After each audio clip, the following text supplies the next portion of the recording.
नमस्कार, मैं रजत। आप देख रहे हैं जनता फोरम। इस वक्त हमारे साथ जो शख्सियत हैं, उम्र ज़रूर इनकी कम लग रही होगी, मगर इनका हुनर आसमान छूने वाला है। इन्होंने एक ऐसा इतिहास रचने वाला काम किया है जो कई देश के लोग उस पे जुटे हैं, मगर उतना अच्छा परिणाम नहीं निकल रहा है। हर व्यक्ति उस पे काम कर रहा है, हर साइंटिस्ट उस पे काम कर रहा है, मगर वो रिज़ल्ट उसका ऑब्टेन नहीं हो पा रहा है। हमारे साथ आयुषी पटेल हैं जो 12th स्टैंडर्ड में पढ़ाई कर रही हैं, यहीं लखनऊ की हैं, एसकेडी में पढ़ाई करती हैं। आयुषी, जनता फोरम में स्वागत है। Thank you sir. आयुषी, अपने कंसेप्ट के बारे में बताएं, जो आपने कंसेप्ट इवॉल्व किया है कोरोना को लेकर। जी सर, मैंने एक रिसर्च की है कोरोना से रिलेटेड, जिसमें हम वैक्सीन फॉर्मेशन कर रहे हैं। ये बेसिकली एक वैक्सीन का फॉर्मूला है जो लाइक हम सब जानते हैं कि वायरस, ये जो कोरोना वायरस है, ये बेसिकली एक आरएनए वायरस है। इसके पास टेंडेंसी होती है रेपिटेडली अपना आरएनए को डिग्रेड करने की। वो डिग्रेड करता है एंड रेपिटेडली फिर जनरेट करता है। तो बेसिकली ये कंक्लूजन निकलता है कि हम इस पूरे प्रोसेस को तब परफॉर्म करेंगे जब उसका आरएनए डिग्रेड करेगा एक ह्यूमन बॉडी में, क्योंकि तब उसकी tendency to form multiple bonds reduce हो जाएगी। वो म्यूटाजेनिक रिलेशनशिप भी शो करता है। तो बेसिकली वो काफ़ी स्ट्रॉन्ग है। उसके सर्फेस पे स्पाइक प्रोटीन्स प्रेजेंट हैं जो ह्यूमन की बॉडी में पेनिट्रेट करते हैं। उसमें काफ़ी एंजाइम्स हैं जो basically that are very, like, they're harming the host cells of human body. So I'm performing here the Slatter's rule of deprotonation. I've applied this concept. इसमें क्या होता है कि जितने भी एन ग्लाइकोसिटिक बॉन्ड्स हैं वो बेसिकली ब्रेक कर जाएंगे।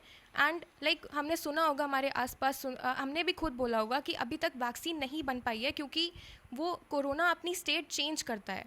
तो स्टेट चेंज करने का मतलब है कि उसके पास एन ग्लाइकोसिटिक बॉन्ड्स इतने ज़्यादा अमाउंट में प्रेजेंट हैं कि वो स्टेट को वैरी करता है, like one state to different state. तो हम अगर यहाँ पे इनकी ग्लाइकोसिटिक बॉन्ड्स को ब्रेक कर दें, therefore I am using 4 enzymes which are highly beneficial. First UNG, uracil DNA glycosylase, then NEAL1, NEAL2 and TDG. Basically NEAL1 and NEAL2 are the mouse proteins. These all are referred to as proteins because they have high amount of amino acids concentrations. Then basically about UNG and TDG, ये SMUG1 के part हैं. SMUG1 found in human body, but their enzymes are also found in mouse too. Then ये जितने भी enzymes हैं ये easily available हैं in the proteins in the chromosomes of chromosome number 9, 12 and 15 of mouse, and the enzyme UNG you'll get it from human in chromosome number 15. So basically these are not at all harmful, and इनके अगर applications की बात करें तो it reduces the oxidative stress. When a person realizes कि उसको corona है तो जो स्ट्रेस उसके माइंड में आता है दैट इंश्योर्स कि वो that is the basic stress वो जो नहीं क्योर करने देता एक ह्यूमन बॉडी को, क्योंकि हमें पता है कि हमें कोरोना है, ओ अब क्या होगा, like that. Then metabolism rate increase करता है. जब हमारा मेटाबॉलिज्म रेट इंक्रीज़ होगा तो एटीपी फॉर्मेशन ज़्यादा होगा. एटीपी फॉर्मेशन से बॉडी जल्दी क्योर करेगी. सेकेंडली, जितने भी डीएनए जो मिसप्योर्स फॉर्म हो जाते हैं जब हमारा आरएनए, जब वायरस का आरएनए ह्यूमन बॉडी के डीएनए में अटैच हो जाता है आकर के, तो जो मिसप्योर्स वो फॉर्म करता है जिसकी वजह से वो हमारी बॉडी को कंट्रोल करता है, जिससे कि सेल्स को अब रुक जाना चाहिए और हमारे बेसिस पे कंट्रोल होना चाहिए, ये वो स्टॉप कर देगा. So these are the functions and these are very beneficial. ये हम सारे 4 एंजाइम्स उनको इंट्रावेनसली देंगे. एंड ये एंजाइम्स इंट्रावेनसली देने पे एंड स्पेशलिटी इज़ दैट कि लाइक हम पहले से वैक्सीन लेके रखते हैं. उसका एक शेड्यूल होता है कि पहले से वैक्सीन लेंगे, एंटीबॉडीज़ फॉर्म हो जाएंगी तो हमें आगे चल के डिजीज़ नहीं आएगी. लेकिन यहाँ पे क्या होगा कि only corona patients are to be given this vaccine because इसमें कुछ ऐसे एंजाइम्स हैं जो उसकी हेल्प करेंगे बॉडी को क्योर करने में. तो we can not give this prior rate because वो उसको ऐसे सिम्टम्स होंगे ही नहीं, तो हो सकता है कुछ और डेंजर प्रॉब्लम्स आ जाएं. तो only corona patients to be given this vaccine. Aayushi, बहुत देश इस पे काम कर रहे हैं, बड़े बड़े साइंटिस्ट काम कर रहे हैं, आपने इस पे काम करना कब शुरू किया? जी, आफ्टर 1 मंथ ऑफ लाइक जब लॉकडाउन पीरियड स्टार्ट हुआ था तो after 1 month I just worked on this project. मतलब कहाँ से कंसेप्ट आया? क्योंकि सब लोग काम कर रहे हैं, अभी रिजल्ट यील्ड नहीं हो रहा उतना अच्छा. It was like an incident. A normal day was going on. Like my father, he is a pharmacist, Mr. Santosh Patel. He has a habit of asking me कि क्या चल रहा है, क्या नहीं चल रहा. मतलब उनको सब कुछ चाहिए होता है मुझसे कि मतलब तुम बताओगे ये सब क्या हो रहा है, क्या नहीं हो रहा. He generally asked me a question and that was really very interesting question, but I was unable to answer him. Like I felt a little bit guilty, a disheartened one, like कि मैं क्यों नहीं बता पाई. Next day after online classes मैंने सुना समझा उस चीज़ को, then it was so interesting and I catchy कि मतलब पता ही नहीं चला कि कब 1-2 घंटे, मतलब कब कुछ स्लाइड्स निकल गई, कब क्या हो गया। और लगातार मैंने उसको 4 डेज़ तक कंटिन्यू किया, और 4 days like 8 to 9 hours continuously PC पे बैठे रहना। इवन घर वालों को भी टेंशन हो रही थी कि मतलब क्या है ऐसा कि मतलब पढ़ना सिर्फ कंप्यूटर से ही है, टीवी उससे फ़ोन से ही पढ़ना है सिर्फ आपको। तो लेकिन फिर भी like leaving all these seeds sides, I just concentrated on my thing. And after 4 days, like I went for a walk for just 5 minutes, and like an idea came to my, it just struck my mind कि yes ऐसा हो सकता है. And in middle I also consulted my bio professor Dr. Asif Khan. He's a dentist, so he helped me a lot. Like उन्होंने मेरी बहुत मदद की in every, whenever I was confused कि सर ये क्या है, be it 9 o'clock, be it 10 o'clock, he every time picked up my call and answered me every question. So after 4 days basically मुझे पूरी knowledge मिल गई थी कि what should be done. Apart from the bio teacher, और किसी से भी आपने डिस्कस किया इस आइडिया को, किसी साइंटिस्ट से, किसी और व्यक्ति यस सर, जब when I came to know कि हाँ अब ऐसा कुछ कर सकते हैं इस पे, मतलब like it's a good idea, तो मैंने सबसे पहले I went to DM office to consult. Then it was my bad luck because I have not at all approached, I didn't approach CDRI first, so that from there I just came back. उन्होंने मुझसे कहा कि पहले आप CDRI से आप confirmation ले लीजिए, फिर आप मतलब मेरे पास अप्रोच करिए तो मैं आप आगे कुछ कर सकता हूँ.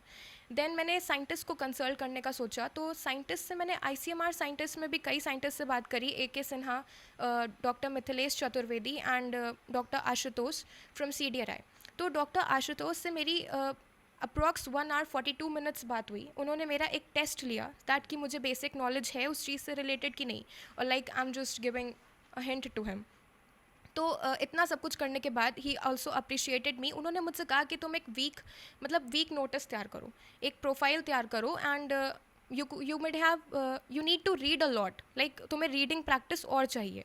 तो I worked on this. After 2 months I again approached him, but उस टाइम पे उनका वो नंबर नहीं लग रहा था बाय द वे. तो अब आगे का क्या प्लान है? अभी तो तुमने रिसर्च प्रोसेस पे काम कर रहे हो, अब आगे का क्या प्लान है? आगे का प्लान तो कुछ नहीं, लाइक अभी मुझे वो प्लेटफॉर्म ही नहीं मिल पा रहा है जिसकी मुझे एक्चुअली में तलाश है.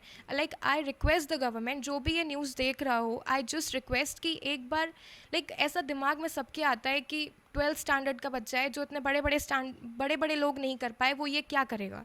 तो I just want to request them कि मेरी बात सुनी जाए, और एक बार वैक्सीन अभी तक अप्रूव नहीं हुई है.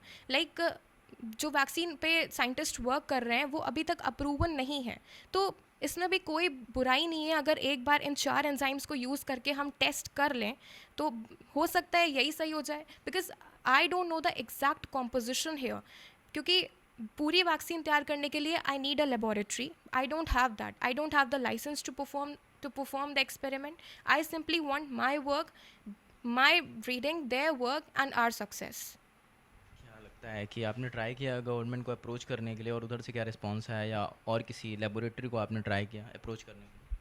Sir not a laboratory, but government में मैंने अपना 100% दिया. I was like I never used, instead of WhatsApp, वो भी hardly. I never used Facebook. I never used Twitter. Because of that, I just installed Twitter and everything to approach government. Even I sent mails to 55 peoples around, like CM sir and PM sir, respected. Like everyone, I just sent the email, but I didn't got the feedback.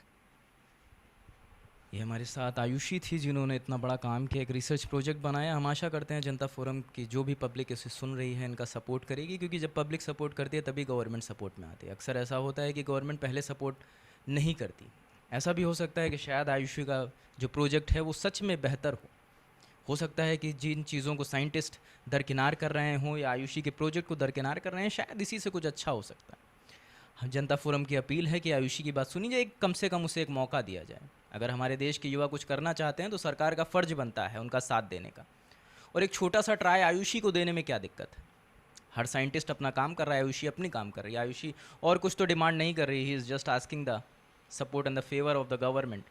He just want to coordinate his efforts and his knowledge to the government proceedings. Ayushi, हम आशा करते हैं government आपका साथ देगी और शायद इस वैक्सीन में आप भी कंट्रीब्यूट कर पाएँ। जनता फोरम से जुड़ने के लिए बहुत बहुत स्वागत। Thank you sir. बहुत बहुत शुक्रिया। ये आयुषी थी हमारे साथ, शुक्रिया। हमारे साथ शशि पटेल जी हैं जो आयुषी की मम्मा हैं। इनसे जानते हैं कि मैम आपका क्या कहना है, आपकी बेटी ने इतना अच्छा रिसर्च प्रोजेक्ट बनाया है। Hello sir, thank you. मेरी बेटी मतलब है ही वाकई, मुझे मतलब गर्व है अपनी बेटी पे बहुत ही ज़्यादा, और मैं उसकी मम्मा हूँ, ये मुझे बहुत ही प्राउड है। और मतलब बच्चे हैं, लेकिन मैंने स्टार्टिंग से ही देखा कुछ अलग करने की। लेकिन इसकी मतलब ये है कि ये डॉक्टर पापा ने प्रिसाइड किया कि मतलब डॉक्टर ही बनना है, लेकिन हम चाहते कुछ ऐसा करो जो जिसमें मतलब डॉक्टर या किसी मतलब, और उसकी सिंगिंग में बहुत ही ज़्यादा है, लेकिन उसको मैंने उससे हटाया कि हमने कहा सिंगिंग में कोई वो नहीं है, मतलब ऐसा काम करो जो देश के लिए हो और हम सब के लिए हो और कुछ अलग नाम हो, हम अलग पहचान देना। और इस वजह से मतलब हम एक छोटी, बहुत ही छोटी फैमिली से बिलोंग करते हैं, मतलब कोई हाई फाई नहीं है। सब कुछ अपने बच्चे के लिए ही हमने किया है कि अपने अपने हर चीज़ को हम लोगों ने अपनी सारी शौक़ें वो करके और किया। लेकिन आज मुझे गर्व है, मुझे प्राउड है कि मुझे कहीं पर भी ये नहीं कि मैंने अपनी कोई भी शौक़ नहीं पूरी की है, लेकिन जब मेरा बच्चा मतलब ऊंची उस ऊंचाई पे पहुंचेगा तो वही मेरे लिए सब कुछ है। Thank you. ये हमारे साथ शशि जी थी जो जिनका कहना है कि उन्होंने सारे त्याग किए अपने बच्चे को आगे बढ़ाने के लिए। हम आशा करते हैं शशि जी आपका बच्चा जो आयुषी है या और भी बच्चे हैं वो आपका नाम गौरवान्वित करें। शुक्रिया।